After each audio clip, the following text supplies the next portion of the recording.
langkang hinog. Kumakain ba kayo nito, guys? Kasi yung iba hindi sila okay kapag kumakain ito. Ako okay lang. Bigay ito ng aking kaibigan. Ayan, tanggalin ko muna yung bawat hibla. Ayan, at yung buto.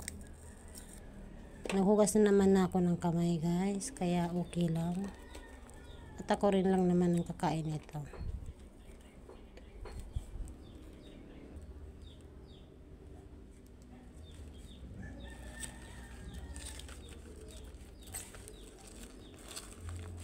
Ang laki ng pagkakahibla niya dyan, guys. So, ayan. Ayan, tanggalin natin yung buto kasi di naman kakainin yan. Ito lang.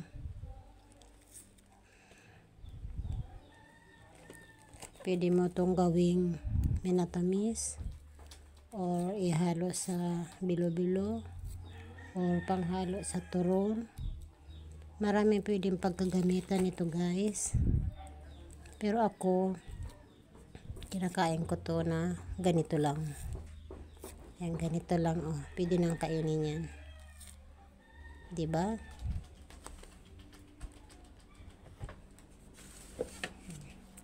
Yung taga-probinsya lang ang nakakaalam nito kung paano kainin.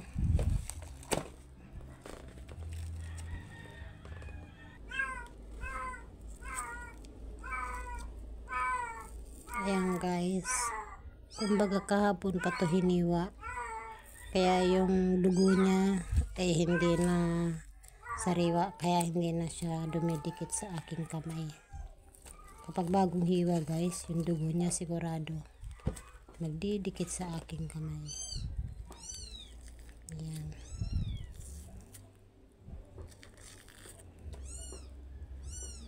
Ayan. Kung tayo lang naman ang kakain at malinis naman na yung kamay, kahit di nahugasan yung ito, kahit di nahugasan, kung tayo lang naman ang kakain,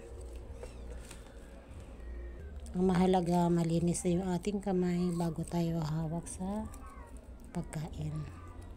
Kasi di naman na lahat ng pagkain bago isusubo ay huhugasan muna.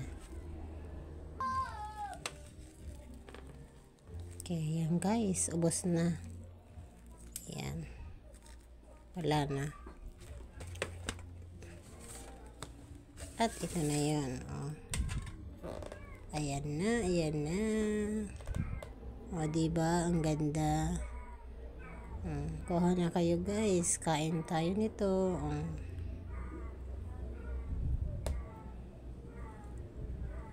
Jackfruit, kumbaga, or langka. Yan, kain po tayo. Thanks for watching and God bless.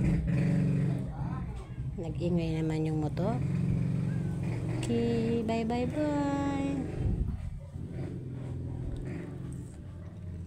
Yummy.